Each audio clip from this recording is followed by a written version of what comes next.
नमस्कार विद्यार्थ्यांनो, वी के फिजिक्समध्ये तुमचं स्वागत आहे. मी DS गुट्टे. आजच्या लेक्चरमध्ये आपण रेक्टिफायर म्हणजे काय ते शिकणार आहेत आणि त्यामध्ये फुल वेव्ह रेक्टिफायर आणि हाफ वेव्ह रेक्टिफायर म्हणजे काय आहे आपण वन बाय वन शिकूया.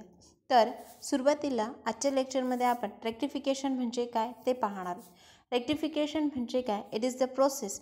कशाची प्रोसेस आहे? It converts the conversion of the AC to DC म्हणजे AC voltage to DC voltage, ह्याला आपण रेक्टिफिकेशन असे म्हणत असतो. म्हणजे रेक्टिफिकेशन म्हणजे काय?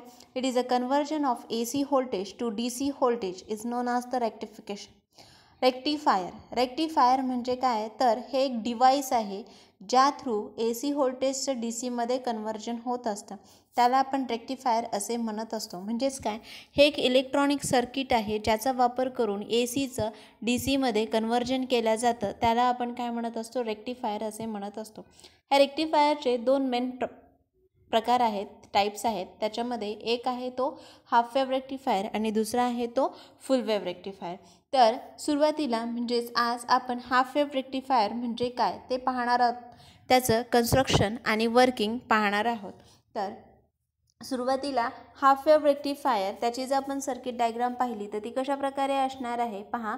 इथे सर्किट डायग्राम दाखवलेली आहे. This is the circuit diagram of the half wave rectifier. या सर्किट डायग्राममध्ये नेमकं काय काय वापरलेलं आहे ते आपण पाहूयात. तर ही जी सर्किट डायग्राम आहे त्या सर्किट डायग्राममध्ये आपण पाहूया प्रायमरी आणि सेकंडरी कॉईल वापरलेली आहे. म्हणजेच एक ट्रान्सफॉर्मर आहे, एक AC सप्लाय आहे. पहा, ह्या डायग्राममध्ये हा AC सप्लाय यूज केलेला आहे. इथे ट्रान्सफॉर्मर आहे. ह्या ट्रान्सफॉर्मरमध्ये प्रायमरी आणि सेकंडरी कॉईल आहे, म्हणजे प्रायमरी आणि सेकंडरी कॉईल आहे. त्यानंतर इथे एक डायोड वापरलेला आहे आणि इथे एक लोड रेझिस्टन्स वापरलेला आहे, ज्याच्या भोवती आपण काय करणार आहे? आउटपुट मेजर करणार आहे. तर ह्या रेक्टिफायरचं म्हणजेच ह्या सर्किट डायग्रामचं आपण कन्स्ट्रक्शन पाहूया. तर ह्या कन्स्ट्रक्शनमध्ये पहा, the primary coil is connected to the AC supply. Primary coil of the transformer is connected to the AC. त्यानंतर secondary of this transformer is connected to the diode and the load resistance. हा diode आहे आणि हे load resistance आहे, त्याला सिरीजमध्ये connect केलेलं आहे. काय केलेलं आहे? Secondary coil. कुठली? The secondary coil AB of the transformer is connected in a series. काय केलं आपण? The secondary coil AB of transformer is connected in series with diode D and the load resistance RL. आहे का? Obviously हा secondary coil, हा diode आणि त्याच्यानंतर हा लोड रेझिस्टन्स, ह्या दोहोंला कसं केलेलं आहे? सिरीजमध्ये कनेक्ट केलेला आहे. ठीक आहे. तर ह्यामध्ये हा जो काही ट्रान्सफॉर्मर वापरलेला आहे, या ट्रान्सफॉर्मरचं काय यूज होतो ते आपल्याला पाहायचं आहे. The use of the transformer. त्याच्यामध्ये फर्स्ट यूज जर आपण पाहिला ट्रान्सफॉर्मरचा, तर काय? It allows us to step up or the step down the AC input voltage as per the requirement of the circuit. म्हणजे सर्किटच्या रिक्वायरमेंटनुसार हा काय करतो? स्टेप अप आणि स्टेप डाऊन करतं. कशाला? AC व्होल्टेजला. म्हणजे ह्या ट्रान्सफॉर्मरचे कोणते दोन यूज आहेत किंवा त्याचे आपण काय म्हणूया ॲडव्हान्टेजेस, म्हणजे ट्रान्सफॉर्मर वापरण्याचा उद्देश, त्याचे ॲडव्हान्टेजेस काय आहेत? तर पहिलं आहे तर हा काय करतो? AC इनपुट व्होल्टेज जो आहे त्याचं स्टेप अप आणि स्टेप डाऊन करतं as the requirement of the circuit. म्हणजे सर्किटमध्ये जशा प्रकारे रिक्वायरमेंट आहे त्यानुसार त्याचं स्टेप अप आणि स्टेप डाऊन केलं जातं. स्टेप अप आणि स्टेप डाऊन म्हणजे नेमकं काय असतं तर ते आपण पाहूयात. पहा, स्टेप अप आणि स्टेप डाऊन. तर स्टेप अप आणि step down of the transformer म्हणजे काय आहे?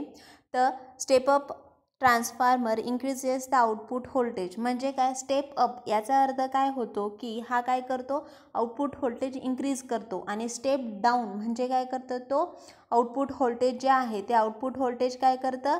रिड्यूस करतं. आणि स्टेप अपमध्ये काय करतं? इन्क्रीज करत असतं. ठीक आहे. त्याच्यानंतर व्होल्टेजच्या बाबतीमध्ये पहा, input voltage is low while the output voltage is high. कशामध्ये? स्टेप अपमध्ये इनपुट व्होल्टेज कसं आहे? लो आहे, while the output voltage is high. आणि स्टेप डाऊनमध्ये काय? Input voltage is high while the output voltage is low. ठीक आहे. त्याच्यानंतर त्याच्या वाइंडिंग्स पहा. High voltage winding is the secondary winding. म्हणजे हाय व्होल्टेजची वाइंडिंग कोणती असते? सेकंडरी. आणि स्टेप डाऊनमध्ये प्रायमरीची हाय व्होल्टेज वाइंडिंग असते. ठीक आहे. स्टेप अप आणि स्टेप डाऊन म्हणजे आपल्याला फक्त काय पाहायचं आहे, स्टेप अप आणि स्टेप डाऊन ट्रान्सफॉर्मर म्हणजे काय आहे, तर हा काय करतो, आउटपुट व्होल्टेज इन्क्रीज किंवा काय करतो, डिक्रीज करतो. म्हणजे कशाच्या, म्हणजे रिक्वायरमेंटनुसार सर्किटमध्ये जे काही इनपुट आणि आउटपुट व्होल्टेज आहे ते इनपुट आणि आउटपुट व्होल्टेज रिक्वायरमेंटनुसार काय करणार आहे, तो इन्क्रीज आणि काय करणार आहे, डिक्रीज करणार आहे. त्यालाच आपण स्टेप अप आणि स्टेप डाऊन व्होल्टेज असं म्हणत असतो. ठीक आहे. आणि सेकंड ॲडव्हान्टेजेस काय आहे सेकंड ॲडव्हान्टेजेस, इट आयसोलेट्स, काय करतोय हा, it isolates, what we can says that. पहा सेकंड ॲडव्हान्टेजेस पाहतोय ट्रान्सफॉर्मरचं, काय म्हणतं पहा, it isolates the rectifier circuit from the main supply to reduce the risk of the electric shock. म्हणजे हा काय करायला लागलेला आहे ट्रान्सफॉर्मर, इलेक्ट्रिक शॉकचं सुद्धा जे काही म्हणूया आपण इलेक्ट्रिक शॉकची जी रिस्क आहे ती रिस्क रिड्यूस करण्याचं कामसुद्धा कोण करत असतं, हा ट्रान्सफॉर्मर करत असतो. ठीक आहे.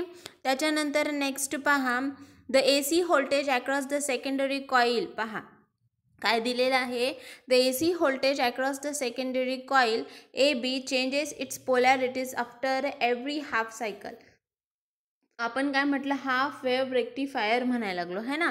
तर या हाफ वेव्ह रेक्टिफायरमध्ये हा काय करतो, म्हणजे पहा, the AC voltage across the secondary coil AB, voltage across the secondary coil AB changes its polarities after every half cycle when the positive half cycle begins. म्हणजे पहा, हा AC व्होल्टेज सप्लाय दिलेला आहे है ना, त्याच्यामध्ये सायनोसॉइडल वेव्ज असणार आहेत, पॉझिटिव्ह आणि निगेटिव्ह वेव्ह असेल.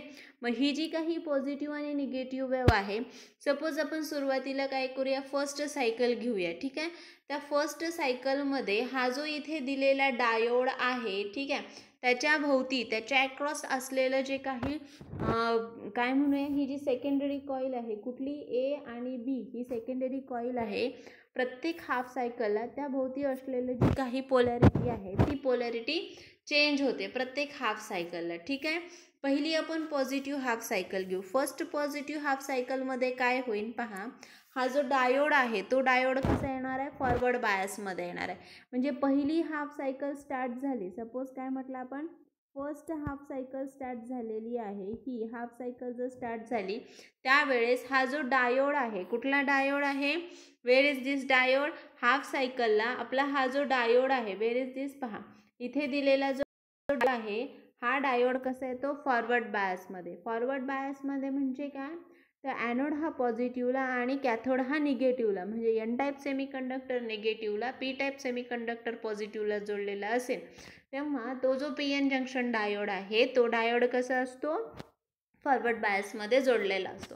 आणि मग ज्या वेळेस हा डायोड फॉरवर्ड बायसमध्ये जोडलेला असतो त्यावेळेस काय होतं, तिथे काय होत असतं, obviously there is the current flowing through this सर्किटमधनं काय होतं, करंट पास होतो आणि आपल्याला इथे आउटपुट व्होल्टेज मिळतं. ठीक आहे. म्हणजे आउटपुट मिळतं आपल्याला. ठीक आहे. तर पहा, हे जर आपण वेव्ह फॉर्ममध्ये पाहिलं तर पहा इथे दिलेला आहे, ही वेव्ह डायग्राम दिलेली आहे, वेव्ह फॉर्मॅट दिलेला आहे आपल्या हाफ वेव्ह रेक्टिफायरचा. याच्यामध्ये ही जी आपली इनपुट व्होल्टेज आहे आणि हे आउटपुट आहे. म्हणजे कशा प्रकारे आउटपुट मिळतं, आपण ह्याला हाफ वेव्ह रेक्टिफायर असं म्हणायला लागलेलो आहे. ठीक आहे. तर मग फर्स्ट हाफ सायकलमध्ये, म्हणजे ही आपली फर्स्ट हाफ सायकल आहे. ठीक आहे. या फर्स्ट हाफ सायकलमध्ये काय होतं, हा जो डायोड आहे आपण इथे पाहिलं आहे, पहा डायग्राममध्ये, हा जो दिलेला डायोड आहे हा डायोड फॉरवर्ड बायसमध्ये येतो आणि फॉरवर्ड बायसमध्ये आल्यामुळं काय होतं, आपल्याला आउटपुट मिळतं. हे इथे मिळालेलं आहे आपल्याला आउटपुटची, की हाफ सायकल भेटली आपल्याला, है की नाही, पल्स भेटलेली आहे. ठीक आहे. मग आता काय होतं, ही next negative half cycle start झाली. नेक्स्ट निगेटिव्ह हाफ सायकलमध्ये काय होतं, ही जी आपली AB दिलेली आहे, ही सेकंडरी कॉईल दिलेली आहे AB, ह्या सेकंडरी कॉईलमध्ये काय होतं, ऑब्वियसली पोलॅरिटी चेंज होते. म्हणजे हा इथे पहिल्यांदा काय होतं, पॉझिटिव्ह होता, काय होता इथे फर्स्ट टाईमला इथे पॉझिटिव्ह होता आणि इथे काय होता, निगेटिव्ह होता. ठीक आहे. म्हणजे सेकंडरी कॉईलला A पॉझिटिव्ह होता आणि B निगेटिव्ह होता.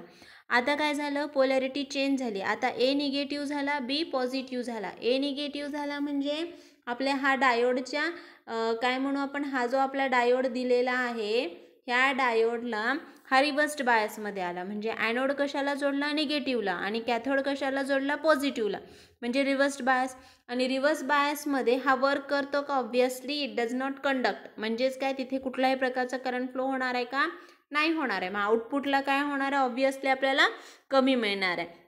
म्हणून मिळणारं जे आउटपुट आहे कुठल्या, नेक्स्ट निगेटिव्ह हाफ सायकलला. पहा ह्या डायग्राममध्ये, ह्या वेव्ह फॉर्ममध्ये जर आपण पाहिलो, इथे काही भेटलं आहे का आपल्याला, काहीही भेटलेलं नाही, कुठल्याही प्रकारची पल्स मिळालेली नाही आहे. ठीक आहे, मग असंच सतत होणार आहे. नेक्स्ट हाफ सायकलला, पॉझिटिव्ह सायकलला पल्स मिळेल, निगेटिव्हला आपल्याला काहीच मिळणार नाही, है ना. म्हणजे हा जो रेक्टिफायर आहे, ह्या रेक्टिफायरमध्ये फक्त हाफ सायकललाच काय मिळतं, पॉझिटिव्ह हाफ सायकललाच आपल्याला काय मिळत असतं, ऑब्वियसली काय मिळत असतं, आउटपुट मिळत असतं. आणि त्यामुळेच आपण ह्याला काय म्हणत असतो, म्हणजे हे जे आपलं हाफ वेव्ह रेक्टिफायरचं जे सर्किट आहे, ते सर्किट म्हणजे पॉझिटिव्ह हाफ सायकलला क्लोज्ड सर्किट म्हणून काम करतं, आणि नेक्स्ट निगेटिव्ह हाफ सायकलला ओपन सर्किट म्हणून काम करतं.